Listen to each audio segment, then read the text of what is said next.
এ হলো একটা পাতলা সুতো।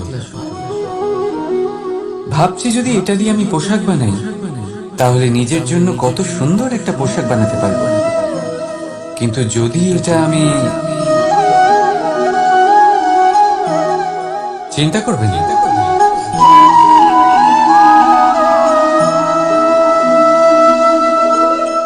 দেখুন দেখুন এই সুতো জোড়া লেগে গেল।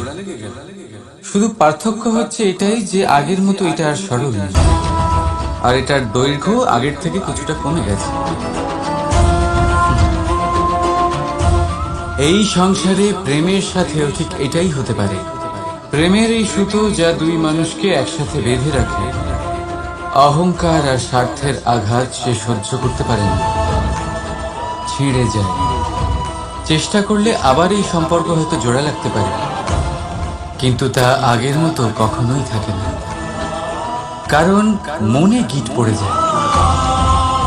সেই জন্য প্রেমকে স্নেহের সাথে সামলে রাখুন, অহংকার আর স্বার্থের থেকে দূরে থাকুন।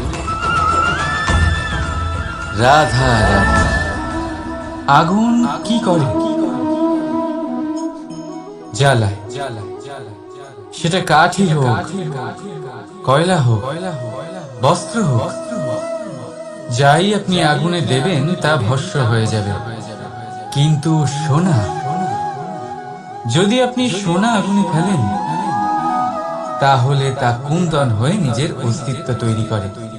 যদি আপনি লোহা গরম করেন তাহলে তা ইস্পাত হয়ে যায়। কেন কেন হয় এরকম? কারণ তাদের অন্তরের আগুন জ্বালানোর আগুনের থেকে অনেক বেশি তীব্র হয়। এই আগুন হলো পবিত্রতা, এই আগুন হলো নিশ্চয়তা। যদি আপনার লক্ষ্য স্থির থাকে, আপনার ইচ্ছে দৃঢ় হয়, তাহলে কুন্দন হয়ে বেরোবে, ইস্পাত হয়ে বাঁচবে, অন্তর থেকে শক্তি পাবেন, আর কেউ আপনার সাথে কোনো অনিষ্ট করতে পারবে না। রাধা রাধা। মানুষের জীবন কি? আপনি বলতে পারেন জন্ম আর মৃত্যুর মধ্যেকার সময়। আর মৃত্যু কখন হয়? যখন মানুষ শ্বাস নেওয়া বন্ধ করে দেয়, হাত পা নাড়ানো বন্ধ করে দেয়, ভাবা ছেড়ে দেয়। এমনটা নয়, মানুষের অন্তর। তার মৃত্যু তখনই হয় যখন তার অন্তরের করুণা শেষ হয়ে যায়। করুণা, সেই ভাব যা মানুষকে মানুষ করে তোলে, যা এক মানুষকে আরেক মানুষের কষ্টে তার প্রয়োজনীয়তা অনুভব করে, আর সেটাই তাকে শক্তি দেয় অন্য কাউকে সহায়তা করার জন্য, তাকে পাত্র করে এই সৃষ্টির নিয়ন্তা হবার জন্য। দেখুন, এই সংসারে মৃত্যু কেবলমাত্র একবারই হয়, তাই তার আগে কেন মরব? এই করুণাকে কেন মারব? নিজের মনুষ্যত্ব বজায় রাখুন, মৃত্যুর পরেও আপনি জীবিত থাকবেন। রাধা রাধা। নদীর জল মিষ্টি হয় আর সাগরের জল হয় নোনতা, আর কোন নালার জল দুর্গন্ধে ভরা হয়। কেন? নদীর জল মিষ্টি হয় কারণ সে সকলকে জল দেয়, সাগর জল নেয়, আর তাই জন্য নোনতা হয়। আর নালা, সে বওয়া বন্ধ করে দেয়, আর সেই কারণেই তা দুর্গন্ধময় হয়ে ওঠে, সে কাজের অযোগ্য হয়ে ওঠে। আমাদের জীবনেও অনেকটা এমনটাই হয়ে থাকে। যদি নদীর মতন জীবনে কিছু দিতে শেখেন তাহলে জীবনে মিষ্টত্ব বজায় থাকবে। যদি সাগরের মতন ভাগ দেওয়ার বদলে শুধু সঞ্চয় করতে থাকেন তাহলে মনে তিক্ততা ভরে থাকবে। আর যদি নালার মতন বওয়া বন্ধ করে দেন, কর্ম করা ছেড়ে দেন, তাহলে কাজের অযোগ্য হয়ে যাবে। আর সেই জন্য কোনো বিশ্রাম ছাড়াই কর্ম করতে থাকুন। আর যা কিছু আপনার কাছে আছে তাকে ভাগ করতে শিখুন। মন প্রসন্ন হয়ে বলবে, রাধা রাধা। মানুষের মধ্যে এক বিশেষ গুণ পাওয়া যায়, মূল্যায়ন করা। কোনটা দামি, কোনটা সস্তা, যেটা কিনতে গেলে অনেক মুদ্রা লাগে, অনেক পরিশ্রম লাগে, সেটা দামি।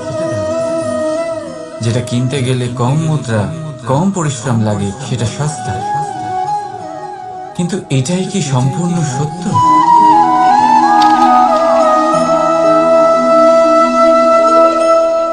এখন আপনার সামনে একটা পাত্র আছে যাতে জল ভরা আছে, আর একটা সোনার মুদ্রা।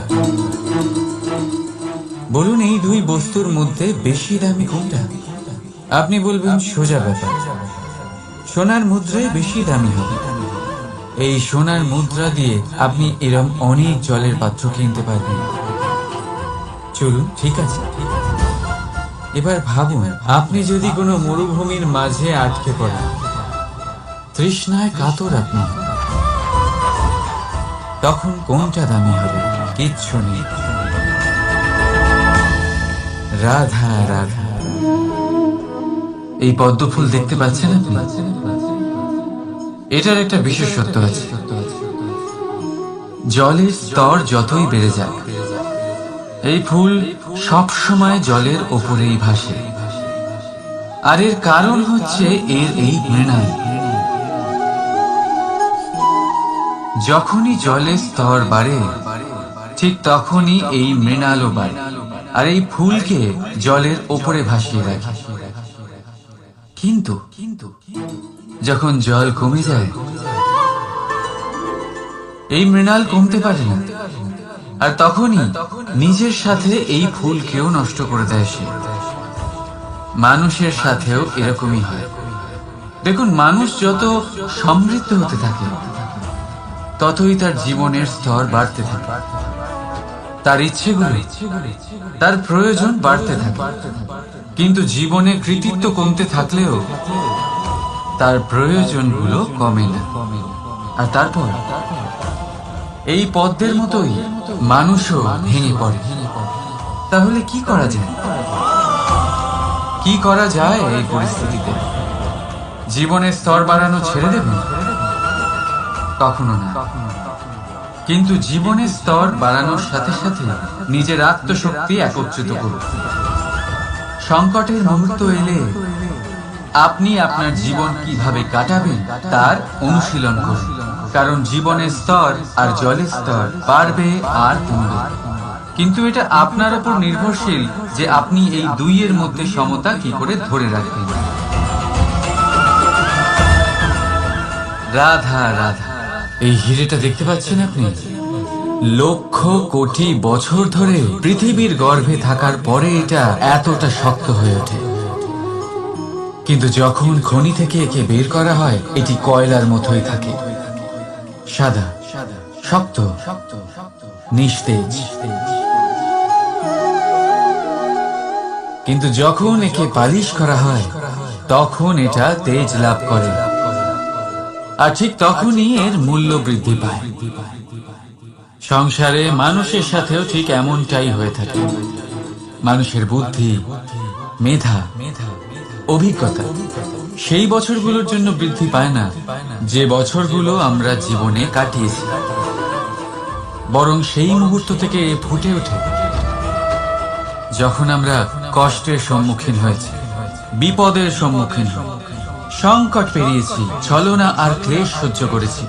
এই জন্য যদি আপনার জীবনে আপনি সংকটের সম্মুখীন হন, বিপদ আসে, কষ্ট আসে, তাতে একেবারেই ভয়ভীত হবেন না। তাকে আহ্বান জানান, কারণ এই পরিস্থিতিগুলোই আপনাকে অভিজ্ঞতা দেবে, যা আপনাকে উন্নত করবে। রাধা রাধা।